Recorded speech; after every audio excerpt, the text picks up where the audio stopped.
13वीं विधानसभा के उपाध्यक्ष के तौर पर अभी हाल ही में राव राजेंद्र सिंह का चयन हुआ है। राव राजेंद्र सिंह शाहपुरा से बीजेपी के विधायक हैं और शाहपुरा से ही लगातार तीसरी बार जीतकर विधानसभा पहुंचे हैं। राव राजेंद्र सिंह का जन्म 28 जून 1958 को शाहपुरा में हुआ। राव राजेंद्र सिंह के पिता का नाम राव धीर सिंह है। राव राजेंद्र सिंह की शिक्षा शाहपुरा में ही हुई। उन्होंने बीए तक की पढ़ाई की। 22 साल की उम्र में उनका विवाह भुवनेश्वर कुमारी से हुआ। अपनी पढ़ाई के दौरान ही राव राजेंद्र सिंह राजनीतिक संपर्क में आए। पहले एबीवीपी और फिर युवा मोर्चा में विभिन्न पदों पर काम कर संगठन को मजबूत बनाया। जनता से जुड़ाव और पार्टी को आगे लेकर चलने के गुण की वजह से उन्हें बीजेपी ने 2003 के विधानसभा चुनाव में प्रत्याशी बनाया, जिसे जीतकर राव राजेंद्र सिंह ने भी पार्टी के फैसले को सही साबित कर दिया। सच्चाई, पारदर्शिता, ईमानदारी और कठिन परिश्रम में विश्वास रखने वाले नेता के रूप में राव राजेंद्र सिंह पहचाने जाते हैं। राव राजेंद्र सिंह को सदन के मामलों का जानकार माना जाता है। ऐसे में उनके विधानसभा उपाध्यक्ष बनने के बाद नियमों के तहत सदन को चलाने की प्रक्रिया और मजबूत होगी। ब्यूरो रिपोर्ट, जी मीडिया। नमस्कार, जी राजस्थान न्यूज के खास कार्यक्रम फेस टू फेस में आपका स्वागत है। आज जिस चेहरे से मुलाकात कर रहे हैं वो है राजस्थान विधानसभा के नवनिर्वाचित उपाध्यक्ष राव राजेंद्र सिंह साहब। इन सब आपका स्वागत है। Thank you very much. Face to face में आपका व्यक्तित्व आम राजनीतिज्ञ, आम विधायक से कुछ हट करके हमेशा से रहा। क्या ऐसे ही राव साहब शुरू से? जहाँ तक मैं अपने आप को जानता हूँ, मेरे में कोई चेंज कहीं कभी भी नहीं आया। मैं जैसा हूँ वैसा हूँ। आपको विधानसभा उपाध्यक्ष बनाया, उसकी आपको बधाई। लेकिन एक सवाल है सबके मन में, क्या एक बोलने वाला विधायक था, आवाज उठाने वाला था, विधानसभा में उपाध्यक्ष बना करके आवाज को दबाने का साधन बना दिया सरकार ने। बड़ा कहते हैं कि बहुत बढ़िया जुगाड़ किया सरकार ने आपकी आवाज बंद करने का। आप ये मानते हैं कि आसन मूक बधिर है? कई बार आसन की अपनी सीमाएं हो जाती है। आसन की अगर संविधान के भीतर विस्थापित किया है, उसका कुछ न कुछ तो उद्देश्य होगा। मतलब वो राव साहब की आवाज हमें सुनने को मिलेगी जो कई बार सरकार को सवालों में खड़ा करती थी। आगे आगे देखिए होता है क्या। आप जैसे टैलेंटेड व्यक्ति जो कि नियमों को जानता है, व्यवस्थाओं को जानता है, कार्यपालिका, विधायक, हर चीज में कोई सानी नहीं, आशा थी कि शायद मंत्रिमंडल में होते तो ज्यादा अच्छे रिजल्ट दे पाते। पता नहीं लोग बाग ये क्यों मानते हैं कि मंत्रिमंडल में होना ज्यादा अनिवार्य है। संविधान द्वारा निर्मित अगर एक ऐसी संस्था है और उस संस्था का अगर मैं अंग बनता हूं तो मैं अपने आप को सौभाग्यशाली मानता हूं। और कभी भी मेरे मन में ये नहीं रहा कि मंत्रिमंडल में रहूं या कहीं रहूं। अगर कहीं मेरे लायक कोई जिम्मेदारी मुझे दी गई और उस जिम्मेदारी को बखूबी निभाने की मैं कोशिश करूंगा। अभी इन दिनों हमने देखा इस सत्र में कि केवल 20-21 की संख्या वाला विपक्ष 165 लोगों की आवाज को दबाता है। प्रदेश की आम आवाम की जो आवाज है वो सारी घुट जाती है। बड़े महत्वपूर्ण विधेयक आप लोगों ने इस सत्र के अंदर पास किए, एक भी विधेयक के ऊपर चर्चा नहीं हो पाई। ये सदन के सदस्यों का गिरता स्तर या राजनीति की मजबूरियां? मैं आपसे एक तो ये निवेदन करना चाहूंगा, हमारे यहाँ संघीय प्रणाली है और बहुदलीय राजनीतिक परिप्रेक्ष्य में हम लोग काम करते हैं। ये सत्ता पक्ष और विपक्ष दोनों की जिम्मेदारी होती है और विपक्ष की खासकर जिम्मेदारी होती है कि सार्थक बहस को अवसर वो पैदा करे। और मेरा तो ये भी मानना है कि जो कोई भी विषय उनके मन में थे वो इन विधेयकों के माध्यम से जब इन पर चर्चा होती तो उन विषय पर भी चर्चा हो सकती है। इसमें कई ऐसे विधेयक आ रहे हैं जो उनके शायद उन विषय के कार्य परिधि में आते हैं। विपक्ष का इस पर बहस न करना कहीं न कहीं विपक्ष की जो सकारात्मक भूमिका होनी चाहिए। बिल्कुल ध्यान आ रहा है। एक आदतन मुकदमों को लेकर के एक विधेयक आप लोगों ने पारित कर दिया। अगर डेप्थ में जाए तो सब आपने एक तरीके से अगर कोई समाज में आवाज उठाने वाला व्यक्ति है उसका मुंह बंद करने का इंतजाम कर दिया। चर्चा होनी थी इसके ऊपर। विपक्ष अगर सार्थक बहस करता है तो निश्चित तौर पर इस प्रकार के विधेयक सवाल पैदा करते। नहीं पुरुषोत्तम जी, किसी भी विधेयक को जब लाया जाता है तो उस विधेयक पर को लॉ मैंने जो हमारा विधि विभाग है वो पूरी तरीके से उसको कॉन्स्टिट्यूशनल पैरामीटर्स में भी देखता है, प्लस ये भी ध्यान रखता है कि आम आदमी और आम जन जब ये कानून के स्वरूप में उनके बीच में आएगा तो कहीं उसके अधिकारों का हनन तो नहीं हो रहा। लेकिन एक परिदृश्य हमारा ऐसा भी है कि सालों बीत जाते हैं और न्याय प्रक्रिया के माध्यम से न्याय मिलना की उम्मीद नहीं होती, और जैसे जैसे समय घटता है वैसे वैसे न्याय की उम्मीद कम हो जाती है। शायद इस चीज को ध्यान में रखते हुए सरकार ने इस विधेयक को, लेकिन चर्चा होनी चाहिए साहब, ऐसे महत्वपूर्ण विधेयक चर्चा हर विधेयक पे होनी चाहिए, क्योंकि पता नहीं चर्चा के अंदर ऐसी कौन सी बात आ जाए। कुछ संस्थागत लोगों ने बैठकर एक विधेयक को बनाया, कैबिनेट उसको अप्रूव भी करती है, लेकिन 200 मस्तिष्क जब एक साथ लगते हैं और 200 मस्तिष्क में लगकर हो सकता है कोई बात ऐसी आ जाए जो सामान्यतः एक वास्तव में हाउस में एक इंटेलेक्चुअल के तौर पे है। मैं बतौर पत्रकार समझ नहीं पाया विधायकों की भूमिका, आपसे जानना चाहूंगा। विधायी का काम विधायी कार्य करना, विधान बनाना। पिछले 20 साल 25 साल से ऐसा बनने लगा है कि विधायक अपने उस विधायी कार्य के अलावा केवल और केवल कुछ लोगों का प्रतिनिधि या कुछ ट्रांसफर्स की रिकमेंडेशन करने वाला या चंद विकास के काम, लट्टू लाइट सड़क का काम करने वाला, जो मूल विधायक के तौर पे विधायी कार्य थे वो विधायकों ने भुला दिए। यहां तक भी कि हाउस में भी वो कार्य अब प्राथमिकता के नहीं रहे।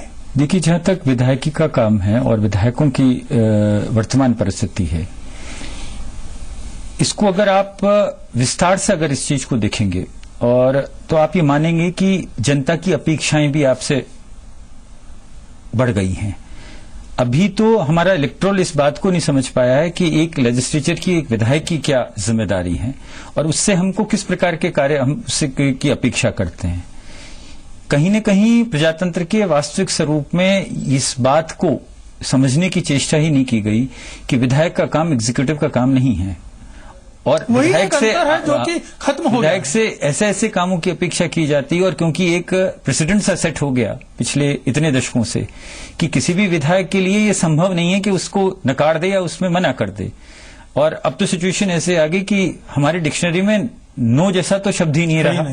हमें तो पहले तो हाँ ही करना पड़ता है और बड़ी तरीके से समझाना पड़ता है कि देखिए ये संभव है और ये संभव नहीं है, क्योंकि आमजन इस बात के लिए तैयार ही नहीं है कि ये काम किसी जनप्रतिनिधि का नहीं हो, क्योंकि जनप्रतिनिधि की परिभाषा भी धीरे धीरे बदल गई। कानून बनाना, बिल पास होना, विधेयक आते हैं उन पे चर्चाएं होना, उनके गुणावगुण पे चर्चाएं होना, क्या बड़ा हार्ड सवाल मान लीजिए, क्या हमारे विधायक जो आ रहे हैं सदन में जीत करके, जो क्वालिटी आ रही है, क्या वो इसके लिए सक्षम है? देखिए, जो क्वालिटी आ रही है, इस क्वालिटी के लिए इसके दो पहलू हैं। एक, इसका एक राजनीतिक दल है जिस दल से वो प्रत्याशी के रूप में चयन होकर और इलेक्शन के लिए या चुनाव में भाग लेता है। दूसरा, जनता है जो उसको निर्वाचित करती है। एक मिनिमम लिटरेसी होना बहुत जरूरी है, एजुकेशन क्वालिफिकेशन होना बहुत जरूरी है, क्योंकि जो विधायकी के काम की जटिलता है, इस जटिलता के अंदर एक एजुकेटेड माइंड की बहुत आवश्यकता है। साक्षर होना, एजुकेटेड होना, डिग्रीज, पोस्ट डिग्रीज, सब कुछ होना, और उन सब से इतर विधायी तौर पर साक्षर होना। मुझे लगता है हाउस को देख करके कई बार, जैसा दृश्य हाउस में देखा कि कोई मंत्री किसी को कागज दिखा रहा है, कोई विधायक किसी को जूता दिखा रहा है, लगता है विधायी तौर पर साक्षर भी नहीं है, भले ही अपने निजी जीवन में वो डिग्रियां रखते हो। एजुकेटेड माइंड अगर डिसिप्लिन्ड नहीं है, एटिकेट नहीं है, मैनर्स नहीं है, उस इंस्टीट्यूशन जिसका वो सदस्य है, जिसको हम मान लीजिए राज्य की विधानसभा कहते हैं, उस विधानसभा के इंस्टीट्यूशन के प्रति भी उसका एक सीक्रेट सैक्रोसेंट है। बिल्कुल, अगर हम उसको नजरअंदाज करते हैं, किसी मायने में वो बर्दाश्त के काबिल नहीं है। अगर हाउस की बात करें तो मेजोरिटी जो विधायक नए हैं, पहली बार आए हैं, बहुत बड़ी तादाद है उनकी, चाहे पक्ष हो चाहे विपक्ष हो। मैं कहना चाहूंगा कि ये भविष्य है, युवा हैं बहुत तादाद में, अभी जो उनकी प्राथमिकी, एक तरीके से प्राथमिक शाला है ये पहला 5 साल उनका, अगर अभी ठीक कर लिया तो शायद आने वाले टाइम में प्रदेश के लोकतंत्र और प्रदेश के जो विधायिका है दोनों के लिए श्रेष्ठ होगा। पुरुषोत्तम जी, इसमें ये मानना है कि जब तक हम अपॉर्चुनिटी क्रिएट नहीं करेंगे, जब हम इस प्रकार का एनवायरनमेंट क्रिएट नहीं करेंगे, मैंने कई बार कहा है, कुछ दिन पहले जिस दिन मैं निर्वाचित हुआ उस दिन ऐसे अनऑफिशियल सी बेपाक सी बातें जर्नलिस्ट के सामने, मैंने कहा आप दूसरे दिन क्या प्रिंट करते हैं, आप किस चीज को दिखाते हैं थ्रू इलेक्ट्रॉनिक मीडिया। एक मेरा न्यूसेंस वैल्यू है, वो न्यूसेंस वैल्यू बहुत खुलकर प्रथम पृष्ठ पे आता है या ऐसी जगह आता है जहां total exposure to the common आय होता है, और उसके नीचे जो टिप्पणी आती है उस टिप्पणी कभी नकारात्मक नहीं आती, आप लोग वहां गौण हो जाते हैं। मैं ये चाहता हूं कि जो फोर्थ स्टेट है जिसकी अपना एक बहुत व्यापक कैरेक्टर है, वो कम से कम इस पर टिप्पणियां करना चालू करें। उनकी एक टिप्पणी बहुत बड़ा असर कर सकती है। समालोचना होनी चाहिए, लेकिन निश्चित तौर पर साहब राव साहब जब बोलते हैं तो उसको भी मीडिया के अंदर पूरी प्राथमिकता दी जाती है ना। लेकिन मैं कई बार ये मानता हूं कि जिस दिन जो कुछ भी घटनाक्रम हुआ उसमें कुछ सकारात्मक घटनाक्रम भी था या कुछ सकारात्मक क्रिया भी हुई, लेकिन उस सकारात्मक क्रिया को उस प्रकार से वहां दूसरे दिन प्रदर्शित नहीं किया गया, उल्लेखित नहीं किया गया जितनी उस नकारात्मक को किया गया। मैं ये मानता हूं कि आम जनता इस प्रकार की चीज सुनने और देखने को तैयार नहीं है, लेकिन कहीं न कहीं हमको इंस्टीट्यूशन को करेक्ट करने के लिए, इस कैरेक्टर को बाहर निकालने के लिए हमें एक सबको संयुक्त प्रयास की जरूरत है। विपक्ष को आवाज उठाने का हक है और उसके इस अधिकार की रक्षा निश्चित तौर पर आसन करता है, आसन की जिम्मेदारी है। लेकिन उस अधिकार के साथ में इस प्रकार का दृश्य देखने को मिले कि पूरा का पूरा सत्र बिना किसी चर्चा, बिना किसी विवेचना के खत्म हो जाए, महत्वपूर्ण विधेयक इस प्रकार से पारित हो जाए, तो कहीं न कहीं आसन को सख्त निर्णय या किसी न किसी निर्णय पर पहुंचने की जरूरत है कि आखिरकार बाकी के जो विधायक अपनी बात रखना चाहते हैं उनके अधिकारों की रक्षा कैसे हो। क्यों आसन इन सब मुद्दों के ऊपर केवल एक अपील करके चुप हो जाता है। मेरा ये मानना है कि संवैधानिक मर्यादा का अगर कोई भी उल्लंघन कर रहा है और संवैधानिक दायित्व को अगर हमको निभाने में कोई बाधा पहुंचा रहा है तो उस वक्त हमको सख्ताई से कार्य करना चाहिए, चाहे वो मुट्ठी भर हो, चाहे संख्या में ज्यादा हो, चाहे वो सत्ता पक्ष हो या विपक्ष हो। सत्ता पक्ष भी अपने बाहुबल से या अपने वॉल्यूम से अगर कोई चीज को जो कि अमर्यादित है, वहां भी आसन को इस बात के लिए कठोरता से उस पर अंजाम देना चाहिए। और अगर विपक्ष अमर्यादित आचरण कर रहा है और जिस संस्था का की स्थापना सिर्फ जनहित के विषय को रखने के लिए बनाया गया हो, इसमें अगर आसन कठोरता से अगर वो देखने को नहीं मिला सब अभी तक। क्या राव साहब जब आसन पर होंगे बतौर उपाध्यक्ष नजर आएगा वो दृश्य? अगर इस प्रकार की कोई भी दृश्य मेरे सामने आया या परिस्थितियां मेरे सामने आई तो मैं संवैधानिक मर्यादा का कदर करते हुए अगर मुझे कठोर कदम भी उठाना पड़ा तो उस आसन पर बैठकर मैं वो सारे वो कार्य करूंगा जो मुझसे अपेक्षा संस्था भी करती है और संविधान भी करता है। चलिए सर, राव साहब के साथ में हमारी चर्चा जारी रहेगी। अभी रुक रहे हैं छोटे से ब्रेक के लिए।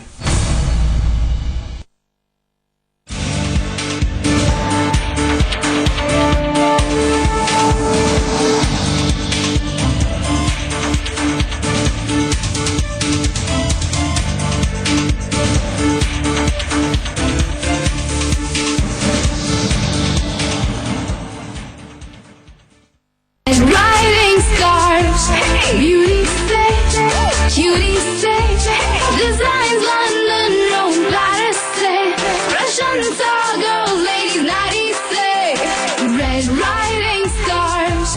It's free, tension free, philosophy, धुन ही नहीं हो।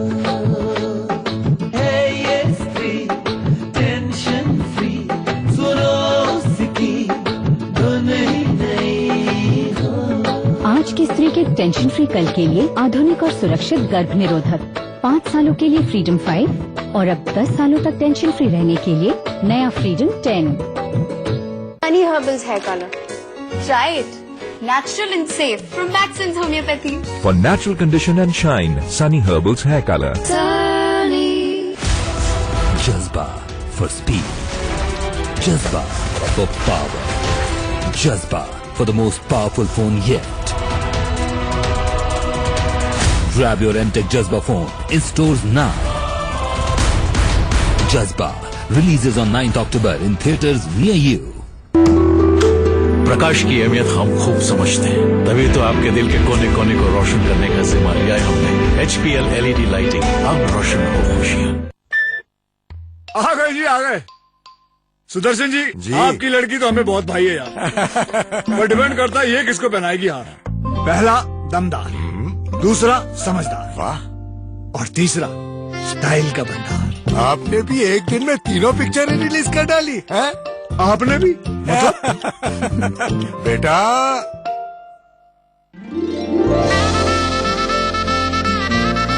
ये लाल टमाटर के साथ नींबू और हरी मिर्च फ्री है क्या?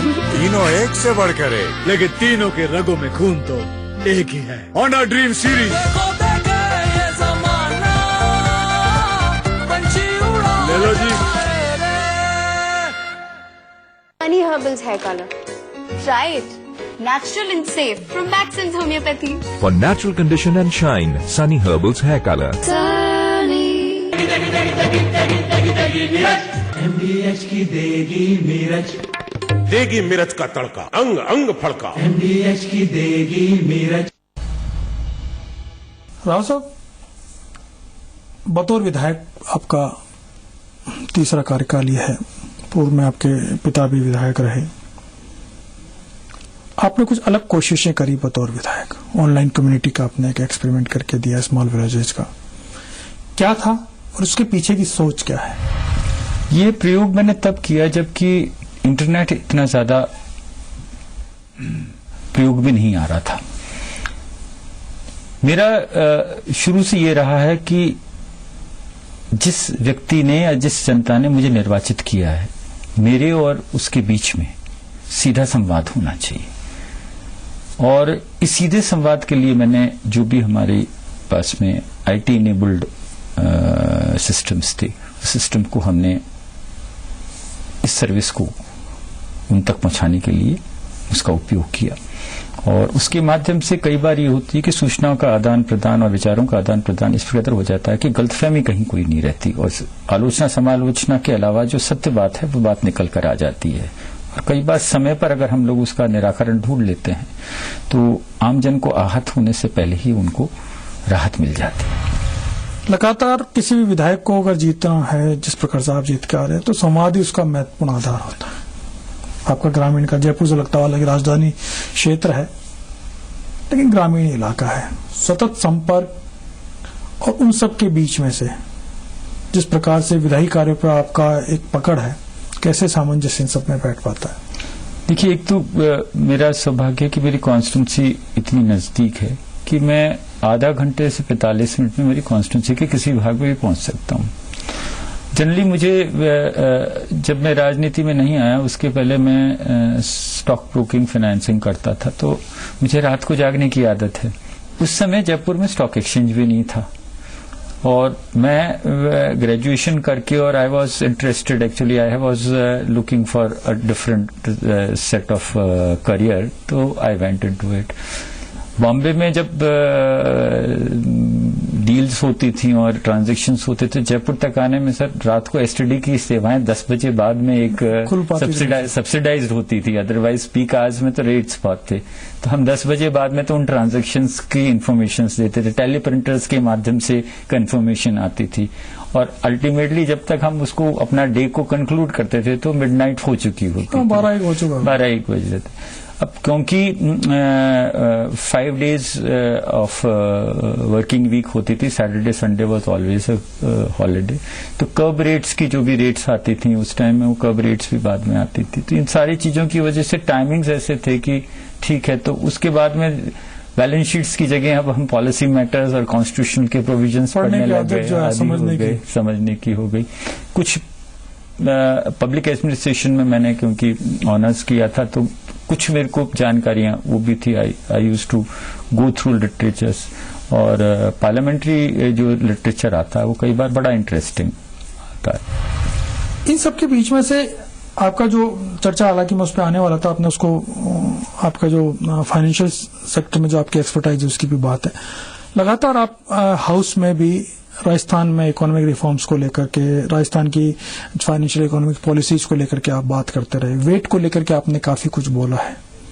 क्या इश्यूज हैं जिससे कि लगे कि राजस्थान वास्तव में, आज भले ही हम नारों में कह लें, भाषणों में कह दें कि बीमारू राज से उठ गए, लेकिन हालात तो सब बदले नहीं। क्या करें ऐसा कि कुछ चमत्कार आ जाए? देखिए, किसी भी चीज को देयर कैन बी चमत्कार सिर्फ ईश्वर के हाथ में है। इंसान सिर्फ उसके लिए प्रयास कर सकता है।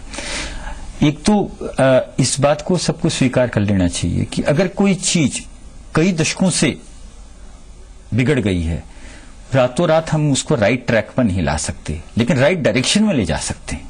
अल्टीमेटली वो राइट ट्रैक पर लक्ष्य पहुंच जाए। आज आमजन इस बात को स्वीकार करने को तैयार नहीं है कि आपके सरकार का जो फिस्कल सेटअप है या फाइनेंशियल जो आपका सेटअप है वो घाटे में है या मुनाफे में है। बात तो है कि एंड डिलीवरी उस तक हो रही है कि नहीं हो रही है। You know the attitude of the mind, how they, वो जो सरकार से अपेक्षा रखते हैं। डिलीवरी पीरियड ऑफ सरकार के पास में मैक्सिमम 5 years है, 1825 दिन है। 1825 दिन में उनको डिलीवर करना है। आप उसको भी अगर रियल में का अगर काउंट करें तो वो नंबर, अब वर्किंग डेज कितना मिलते हैं, वो तो 1000 से 1100 के बीच पटक जाता है। उसमें से उसको कुछ तो ऐसी बातें हैं कि जो विधानसभा से स्वीकार करानी पड़ती है। दूसरी बात है कि विधानसभा अपने आप में एक चेक एंड बैलेंसेस है, फाइनेंशियल पर्स के ऊपर टोटल उसका कंट्रोल है। बिल्कुल। और मैं ये भी नहीं कह सकता कि जो कुछ पहले निर्णय लिए गए वो गलत हैं, क्योंकि वो सारे निर्णय विधानसभा के पटल पे लिए गए, विधानसभा के सदन के भीतर लिए गए। तो किसी भी सरकार को ये कहना कि ये सरकार है, चाहे वो कांग्रेस है चाहे बीजेपी है। लेकिन पिछले 2005 के बाद में ये देखा गया कि सरकार को अपना वित्तीय व्यवस्था सही करनी पड़ेगी, वरना केंद्र बार बार प्रदेश की सरकार के वित्त पोषण के लिए उत्तर वित्त विशेषज्ञ, अगर मैं आपसे पूछूं कि 3 सुझाव जहां से लगे कि नाउ हम एक सही ट्रैक पे हैं। सबसे पहले हमें प्रयास करना चाहिए कि हमारा एक विचित्र भौगोलिक परिस्थिति है। यहां नेचुरल रिसोर्सेज मिनरल्स के रूप में तो बहुत हैं, लेकिन हमारे क्लाइमेटिक कंडीशंस के हिसाब से हमारा 2/3 तो सीधा रेगिस्तान है, और अगर हम सेमी एरिड को ले लें तो 3/4 तो हमारा जो भौगोलिक क्षेत्र है वो किसी न किसी प्रकार से पानी के बगैर है। हम बाकी तो सारी बात करते हैं, विशेष दर्जे की बात हमको करना बहुत अनिवार्य है। और हम विशेष दर्जे की इसलिए नहीं करें कि हमें कोई इस प्रकार की मदद की आवश्यकता है कि जो सिर्फ हमारी उदासीनता की वजह से नहीं हो रही। हमारी परिस्थिति ऐसी, हमारा इतना बड़ा बॉर्डर है, लॉ एंड ऑर्डर की सिचुएशन हमारे लिए, इन्फिल्ट्रेशन की हमारे लिए बहुत बड़ी चुनौती है। इन सारी चीजों में देखने के लिए मैं पहले तो ये बात निवेदन करना चाहूंगा कि हमको सामूहिक रूप से ये प्रयास करना चाहिए कि राजस्थान को एक विशेष दर्जा मिले, और राजस्थान विशेष दर्जा के लिए उन सारी परिस्थितियों को झेल रहा है जो छोटे छोटे राज्य और दूसरों ने। एंटाइटल्ड है, हम एंटाइटल्ड हैं, और उसके लिए अगर हमको सामूहिक रूप से अगर कोई प्रयास करना चाहिए तो इसमें कोई अतिशयोक्ति नहीं होगी। दूसरी बात, मेरा ये मानना है कि हमारे पास में ईश्वर की कृपा से और परिस्थितियों से अब हमको ये मालूम पड़ गया कि हमारे पास में, हमारे भूगर्भ में पेट्रोलियम पदार्थ बहुत हैं, जिसको हम फॉसाइल फ्यूल कहते हैं, चाहे वो गैस के रूप में हो चाहे क्रूड के रूप में। मंगला के जरिए मंगल आने लगा। अगर इसको हम एक्सप्लिसिट साइंटिफिक एक्सप्लोरेशन कर लें और कहीं न कहीं राज्य के हित में अगर हमको केंद्र से बात भी करनी पड़े, और उसमें ये पहला ऐसा राज्य है कि जिसके भूगर्भ में पेट्रोलियम पदार्थ भी हैं और रिफाइनरी भी लग सकती है, लेकिन रिफाइनरी लगने के लिए हमसे सारे वो कंसेशंस ले लिए जाएं जिन कंसेशंस बचेगा नहीं हमारे पास। और खासकर आपने वहां जहां रिफाइनरीज पहले लगाई, उन रिफाइनरीज को लगाने के लिए आपने उतने कंसेशंस तो उनसे लिए ही नहीं, उन स्टेट से। हम तो आपको रॉ मटेरियल भी दे रहे हैं, रॉ मटेरियल का सोर्स भी है, सारा कुछ आपके है, यहाँ की यहाँ है। तो मैं ये मानता हूं कि इस पर जो वर्तमान सरकार पुनर्विचार करके इसको पूरा का पूरा उसका विश्लेषण कर रही हैं, वो इसी चीज को ध्यान में रखकर कर रही हैं कि रिफाइनरी भी लगे, लेकिन रिफाइनरी लगने के साथ साथ ऐसा ना हो कि जनता का या राजस्थान की जनता का जो अधिकार था, जो हमारा इनफैक्ट हमारे भविष्य के लिए हमको कम से कम उनको सुरक्षित करना पड़ेगा कि ये जो चीज यहां उपलब्ध हो रही है उसका सीधा फायदा भी यहाँ की जनता को मिले, क्योंकि आखिर हम ये मानते हैं कि जो संपदा ईश्वर ने दी है उस संपदा पर थोड़ा तो हमारा भी हक है। बिल्कुल बनता है। बतौर एक वित्त विशेषज्ञ आपसे जाना, कुछ राजनीति की बात है। राव साहब को लेकर के हमेशा से एक परसेप्शन ये रहा है कि बेबाक है, और राज्य के मुख्यमंत्री से रिश्तों को लेकर के भी कई बार रहा कि बड़ी रिश्तों में तल्खी सार्वजनिक तौर पर कई बार लोगों को दिखती है, आपके सवालों में, आपके भाषणों में। कहीं कुछ ऐसा है या केवल हम ही लोगों का परसेप्शन है, जैसे बाकी राजनेता कहते हैं कि सब मीडिया की कड़ी कहानी है? इसको मैं ये कहता हूँ जैसे फिगमेंट ऑफ इमेजिनेशन है।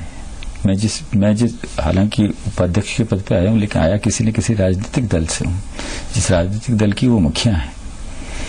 आज मैं ये मानता हूँ कि उस राजनीतिक दल की मुखिया होने के नाते जो वो मुझसे अपेक्षा करती हैं, उसमें एक तो बहुत सी सीधी बात है। एक सभ्य नागरिक होने के नाते मेरे लीडर को मैं उस नजर से देखता हूं कि जहां से इंस्पिरेशन भी लेता हूं और इंस्पायर भी होता हूं, और इतनी टॉलरेंस उनमें भी है कि अगर कोई बात मुझे लगती है और कह देता हूं, तो अपने एल्डर्स को कोई बात कहने में कहां हिचकिचाहट है। अगर हम घर में बात नहीं करेंगे और घर में इस चीज की बात नहीं करेंगे तो कहीं कोई बाहर करेंगे। लेकिन लगता है कि कई बार आवाज असंतुष्ट की आवाज के तौर पर देखी जाती है। देखिए, वॉल्यूम और पिच में बहुत फर्क होता है। कई बार पिच और वॉल्यूम के साथ साथ इंटेंशन को मिक्स कर दिया जाता है। वो अपने आप का एक नेचुरल इंस्ट्रूमेंट नहीं है, उसको फैब्रिकेट कर दिया जाता है। अगले कुछ सवाल, छोटे सवाल होंगे जिनका जवाब मैं हाँ या ना में चाहूंगा, रैपिड फायर। पहला सवाल, राव राजेंद्र सिंह साहब वसुनिष्ठ या संघनिष्ठ? संस्थानिष्ठ। राव राजेंद्र सिंह साहब दिल से राजनेता या आज भी वही स्टॉक मैनेजर? जनप्रतिनिधि। राव साहब के दिल के करीब आज भी विधायी कार्य या वित्तीय कार्य? विधायी कार्य। राव राजेंद्र सिंह साहब के लिए परिवार पहले या पार्टी पॉलिटिक्स? राष्ट्र पहले। राव राजेंद्र सिंह साहब के जीवन का वो क्षण जब वो सबसे ज्यादा प्रसन्न हुए हों? जिस वक्त मेरी मां ने मुझे आशीर्वाद दिया। और जीवन का वो क्षण जब लगा हो कि निराशा आई, कुछ दुख हुआ? जिस वक्त की अल्प आयु में मेरे पिताजी का देहांत हुआ। एक सपना राव साहब का?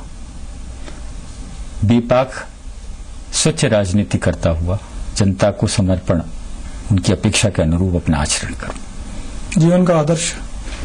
भगवान रामचंद्र जी। आदर्श के खुद कितने करीब?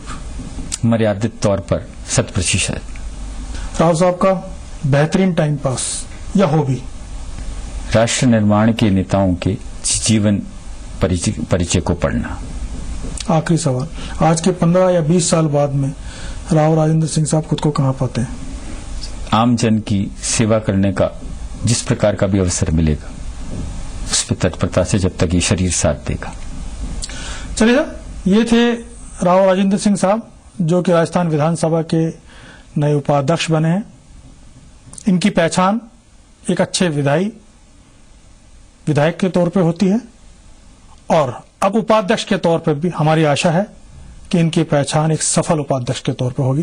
राव साहब आए उसके लिए आपका बहुत बहुत धन्यवाद।